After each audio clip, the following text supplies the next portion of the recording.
name is Owen Magab-Inao, and welcome to HYVA, which stands for HYVAssistant.com. And today I am excited because I have the godfather of SEO, Fishkin from SEO Moz today to talk to us, specifically about SEO, which stands for search engine optimization, and why you as an entrepreneur need to spend that time to invest in optimizing your site so that search engines can basically get you guys on top of the listings. And well, let me hand over to Rand to get started. So Rand, introduce yourself to the community, and we could get started. Sure. So I started out my career as a web developer. I got into some usability consulting in the early 2000s. I wasn't very good at either of those things. I started learning SEO and built up a relatively successful, small but successful SEO consulting business and a very popular SEO blog. And that transitioned in 2007 into being an SEO product, SEO software. So we're out of the consulting business, been out for a few years now, and today we've got more than 1 million people interested in SEO coming to the site every month to learn about search engine optimization, and we've got about 11,000 subscribers to our software service. That's awesome. Using our software to help them monitor their sites and get better at SEO. Definitely. And so, both of us both understand what SEO is, and just members of my community who, maybe have a slight idea of what it is, we want to, bring them up to speed. So what exactly is search engine optimization?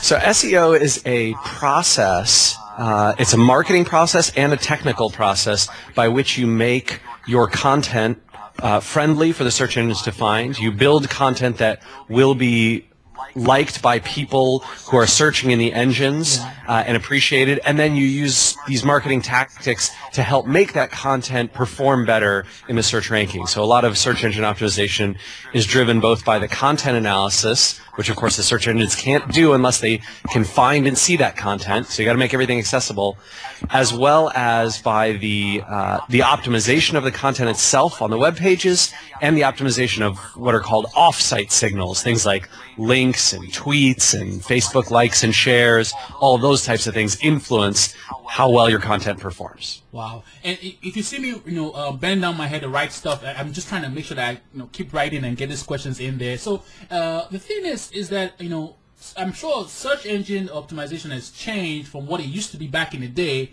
and what it is now. Yeah. So just to to get the audience to catch up to speed, what did it used to be, and then we can talk next about what it is now. Oh man, the SEO used to be a very strange practice indeed. So back in the mid to late 1990s, there were engines like Lycos and Hotbot, Alta Vista, and they really relied on your keyword usage. So how many times do you use a keyword on the page? Where do you use it? People would stuff their what's called a meta keywords tag, which is like an invisible tag that sits behind a page that no user ever even sees, and that would be stuffed full of different keywords so that people would rank well. There was one engine, I want to say it was Northern Light, but I'm not sure if I'm correct, where you would submit your website at 11:59 p.m. and 59 seconds Pacific time, because the last submitted site on a particular keyword was the one that would rank first all day the next day. Insane, right? Like crazy kinds of SEO. That really started to end when Yahoo and Microsoft got heavier into search, and of course when Google came out in 1998, and then it started getting popular in 99 and 2000. The signals that people were looking at, that engines were looking at, shifted to being, well, we're going to look at some on-page stuff, but we're also going to look at links, right? So Google's Larry Page and Sergey Brin developed PageRank, which is oddly enough named after Larry, who's now the CEO again at Google. And so PageRank is this sort of democratic measure of how links point to different pages, which links are more important than which other ones based on the links that are coming to a page, and trying to democratize the web's voting system through links. And of course, as those types of signals got more and more gamed, search engines started looking more broadly at other things. So they look at anchor text, they looked at things like domain authority. Maybe this page has good content, but it's on a crummy domain. We'd rather rank a better domain for this particular piece of content. And now they're evolving to look at all sorts of things. So non-linked citations, for example, just mentions of a brand. They're looking at things like the brand value, like in terms of, does a particular website look like it's a real domain that has offline value, that has branded search volume, that's a trustworthy entity? Are there signals around social media like Facebook shares and likes and comments, Twitter tweets, maybe even things like LinkedIn and forums and discussion search? So certain SEO has gotten incredibly broad in the signals that the engines look at, and that means for folks who do SEO, we can no longer sort of, tweak and tune little manual things. We need to be holistic marketers. Definitely. And so, I mean, when you say that you say, SEO is now evolving to where it's no longer just on page and links. It's now talking about social media based on, mentions on other sites. That might be overwhelming to the entrepreneurs listening to this, So, how exactly do they bridge that gap? Yeah. I can definitely, I get this sense that as search becomes more complex, it's an interesting dichotomy because it is both more challenging and more simple, right? So years ago, if you wanted to build a great business on the web, you would do all the things that you would normally do, right? You'd try and get the press to write about you. You'd try and get your friends to share it, try and get people to email each other about it. You'd hope that people would start searching specifically for your brand, not just for the generic things. And now all those signals make their way into SEO. So while SEO may be a more complex and nuanced field, the things that you would normally do to boost up a business are being taken into account by the search engines, which is a great thing because it means that those classic sort of marketing things that you think about, build a great product, build great content, get people interested in your topic, all of that stuff is helping with SEO in a way that it never did as directly in years past. Definitely. And also the thing is, as entrepreneurs, we wear a bunch of different hats. My thing with this interview is trying to make sure that we explain to entrepreneurs that, SEO, yes, indeed, is going to be a long-term process, but it's actually an investment. So someone listening to this, I want them to see why exactly is SEO and, search engine optimization, why is it an investment to their business? Well, so the interesting thing about SEO versus a lot of other forms of marketing is that SEO is a very organic channel, and it's somewhere where you can both build up competency and build up some, I guess what you'd call competitive advantage or barriers to entry, right? If you are far and away the most linked to, most socially cited, most trustworthy, most searched for brand in a particular space, you can dominate the search results across, hundreds or thousands of industry terms, bringing tens of thousands, hundreds of thousands, or millions of visitors to your site every day who are searching for exactly what you have to sell them or have to offer them. And that is a huge, huge advantage over your competitors who might say, enter the field and have, a slightly better widget or have,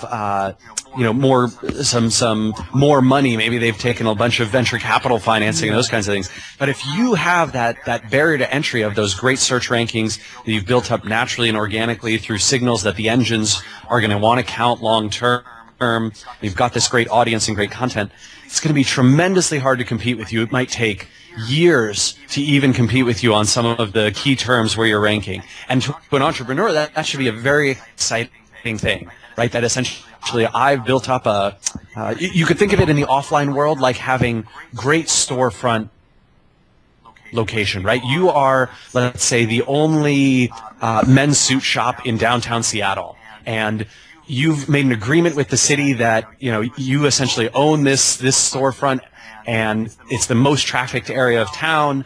And so other competitors might come in, but they can never have your great location. And that's sort of what search engine optimization gives. It gives this great location where thousands and thousands of people are driving by, walking by, coming by every day, seeing your business right in front of them when they're doing that search. It's a great advantage. So I'm looking at it from two perspectives, really. It's like they're going on search engines and basically typing in questions and waiting to see which sites pop up with the answers to that. So just by looking at it from that perspective, it also means that there is a part of work that the entrepreneur has to do to provide content that answers those questions. So is it really more of SEO is like content marketing, but optimization of the content marketing?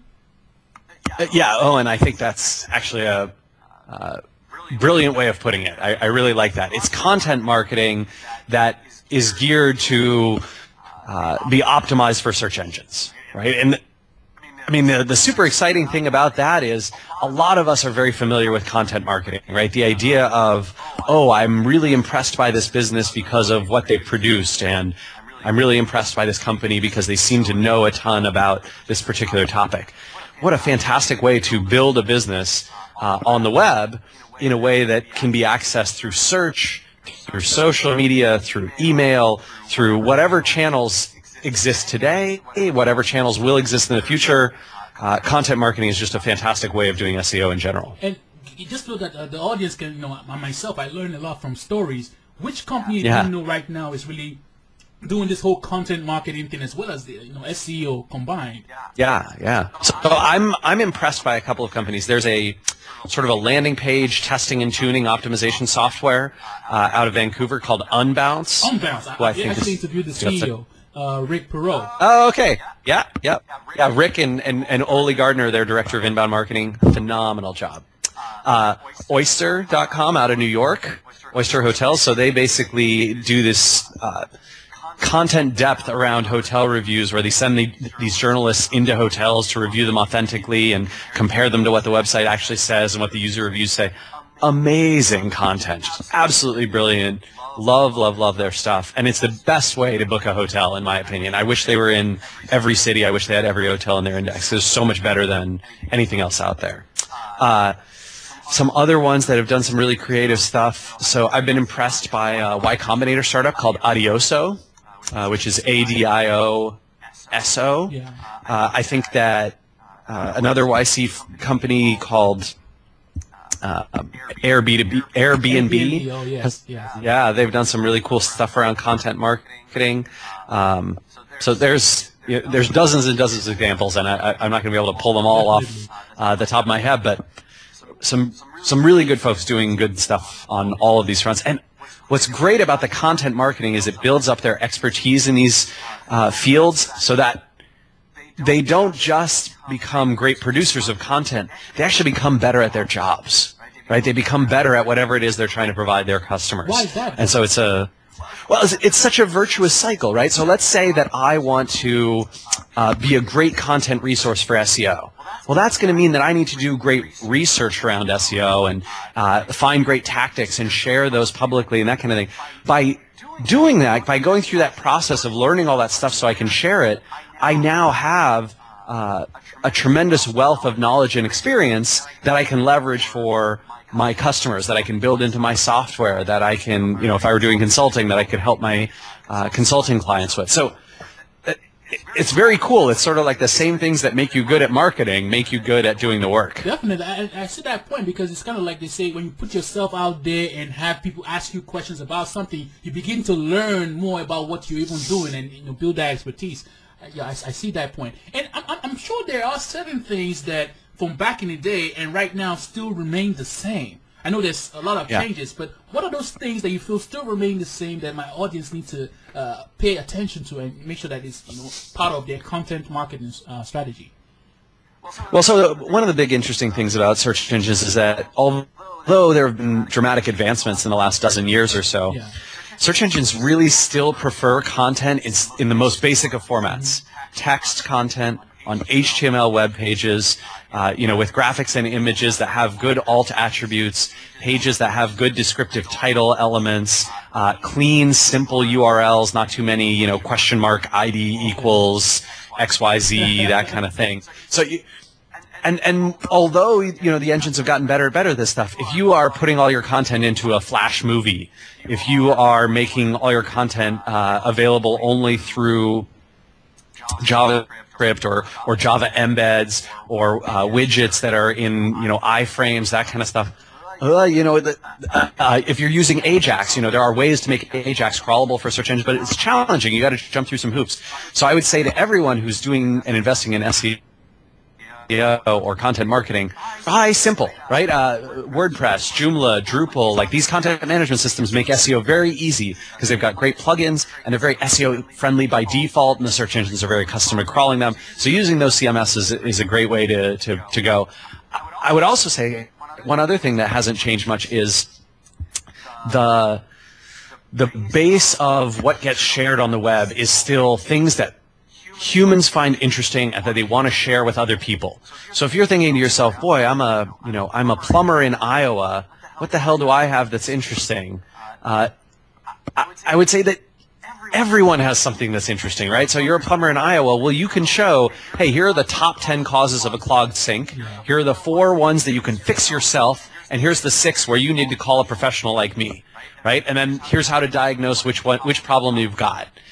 Man, what a phenomenal page. If I ever had a plumbing problem, like I would really like to go find that page on the internet, and I would really trust that particular plumber too. So when you can add value in ways that people won't just want to check out and say, oh, that's a useful resource, but wow, this is so great, I have to send it to my friends. I have to share it on Facebook. I have to link to it from my blog. I have to tweet about it. I have to email my mother-in-law. That's the kind of stuff that does really, really well in SEO. And I like what you're saying, because you're basically giving people what they need. But how can the entrepreneurs listen to this? Where can they find those kind of questions in their niche that they can use to provide the kind of content that can be optimized, SEO optimized, and post on their blog or whatever? What process do you suggest they go through to find those questions to answer? So, Owen, actually, social media has been phenomenal for this, right? So, LinkedIn has a group or a whole section called LinkedIn Answers, where people ask Q&A. There's simple stuff, old school stuff like Yahoo Answers. There's new stuff like Facebook questions. There's a new service called Quora, relatively new, a couple of years old now. That Quora, is absolutely awesome for finding that kind of stuff. There's the Stack Exchange platform, which has some technical, but also some non-technical stuff in it. So all of those sorts of Q&A sites and social sites, and even just following people on Twitter or searching for anyone know in Twitter, and then your subject or just your topic matter in Twitter, and people will be asking questions and they'll be looking for responses. When you can answer that with great content, and then you can perform well in the search engines, you've got a huge win. Definitely. And is it a thing where you're answering these questions, because I'm looking at it from 2 perspectives. Now you maybe put together a list of websites that have people asking your kind of questions, maybe a list of Q&A sites, or maybe Twitter, or even Quora, but is it that you're answering these questions on your site, or you answering these questions on those sites? So I like to do a little of both. So what I like to do is actually to take the questions that are the broadest or that have the most content-rich need for an answer, and write those up for a blog post, write those up for an article, write those up for a white paper or a research project or those kinds of things. And then once I've completed that, I can go and find all those questions where no one really had a great answer previously, and I can say, hey, we did some serious work looking into this. We did some research. We spent a bunch of time on it. We have a bunch of experience in this field. I wrote up a detailed answer, and you can find it here. Wow. And you tweet those things to people. You share those things on Facebook. You comment on the replies on Quora, or answer the questions on Stack Exchange or Yahoo Answers, whatever. And that's a phenomenal thing. One other thing that I would say too is a lot of people have big customer lists, and they can email their customers and say, send us your most challenging problems, and we will try to solve them for you. And then you take the list of those top 10 most popular questions, most popular problems, you write up answers to them, and you email your audience and say, hey, we have now, got this repository of information about these things, and you can leverage that to get your customers or people who've already shared their email address with you, want to be in contact with you, to have them just say, wow, this site is amazing. Look at all the stuff they shared with me. I'm going to go reshare it with other people. It's now going to be a resource. And then you can leverage those to, in the same way, answer questions on social sites, promote in social media. I lost your volume there. Can you hear me? I lost your volume. Can you hear me? I can call. Can you hear me? I can hear you now. What happened? Okay. I think there's a little button on here that actually that accidentally got hit. That's why I love this interview. This is real. We go with it, and the listeners see what's happening. And so, yeah, this is a classic SEO tactic to make people pay attention more. So you're saying content, and I understand it, and really optimizing content. But recently, I heard about how Google did Google slapped the people that content farms. Explain that, because it's confusing. Right. If they're providing content, why are they getting slapped by Google? Well, so they are not taking the advice that I think you and I would give to entrepreneurs around how to create quality content. I think what content farms do is they say, let's generate through machines, through automatic analysis, as many topics as we can. I mean, ridiculous topics like how to drink a glass of water. I'm serious. There's an article on eHow called "How to Drink a Glass of Water." Kind of hilarious. Yeah, like, well, how do you not know how to do that? And it's got 4 paragraphs that have been contracted out to a writer somewhere, I don't know where, and essentially they just produce thousands of pieces of content every day that are answering questions in not the best way possible, but the cheapest way possible. Okay. And Google sort of says, man, that is really bringing down the quality of the internet. And we'd prefer not to show those types of results in our results. And so they had this update called Panda or Farmer. And that update hit in March, and they had sort of a second revision a couple weeks back in April. And they essentially said, we're going to roll out these changes in sites like Suite 101 and eZine articles and hub pages, which have this sort of content farming model. We're going to push a lot of the bad content from those sites down. Now, there's still content from those sites that ranks well, but it tends to be the much better stuff from those sites. So the higher quality stuff, the featured articles, the ones where someone put some real effort into it, those ones still rank pretty well. But the junk content, not performing so great. And I like what you said, that they put so much effort into it, and so those ones will be ranked. And so that my own audience listening to this can avoid that whole content farm slapping thing. How can they enhance their content to be the ones that don't get slapped, I guess? Yeah, so I mean, there's a few things. Number one, I would say if you produce authentic content that is useful and valuable to people, that really answers their questions, that is not just, oh, good job, this content answered my question, but wow, not only does content answer my question, but I really now feel a need to share it with other people. If you create that spark in your content, you're going to be safe. You're going to be just fine, and you're going to do very well because people will share and spread it. What I would say also, though, is that you need to worry about the user experience quite a bit here. So if your pages are loading slowly, if they have a ton of advertising blocks all around them, if it's a bunch of different pages and there's only 2 or 3 paragraphs per page, and I have to click the next button, how annoying that is, and there's interstitial ads that pop up over things, that actually looks like it took a hit in this update as well. Okay. And I think Google's going to be looking more harshly at those things too in the future. So all of that stuff, providing that clean, useful, great user experience. Not that you can't have ads, just don't overwhelm people with advertising. Not that you can't have, pagination, but provide a substantive page of content before you make them click to the next page. Those types of things will really help you to avoid these types of penalties. And let me ask a personal question for me, because for me, I do a lot of video blogging, because I find it that the way I take in content is by listening and watching videos. So I feel the easiest way for me to give out content is by doing the same video and audio. But search engines, I don't think they're at the level where they now index content. Right? Yeah. Video, audio. So how do I bridge that gap? So there's 2 things you can do with video. Number one, video is a great format right now because it has this advantage in the search results, particularly in Google, of what's called video XML sitemaps. Okay. When you take a video and you submit and you embed it on your page, whether that video is something that you personally uploaded, that you own and control, and it's on your servers, whether it's hosted by a third party like a YouTube or a Vimeo, or whether you use a video service like a Wistia, which is what we use. I love them. I use them. Yeah. Wistia, awesome. But so Wistia actually does this automatically, which is one of the reasons I really like them. But so you take that embedded page and you upload an XML video sitemap to Google. And when Google receives that video sitemap, they'll essentially say, oh, this page has a video on it. We will show video, a video snippet and show this in the video results in our search engine. And that can mean that you skip the competitive rankings and rise right to the top with your video. And you get higher click-through rate. Videos have great engagement. It's fantastic for branding. So I'm a huge fan of it.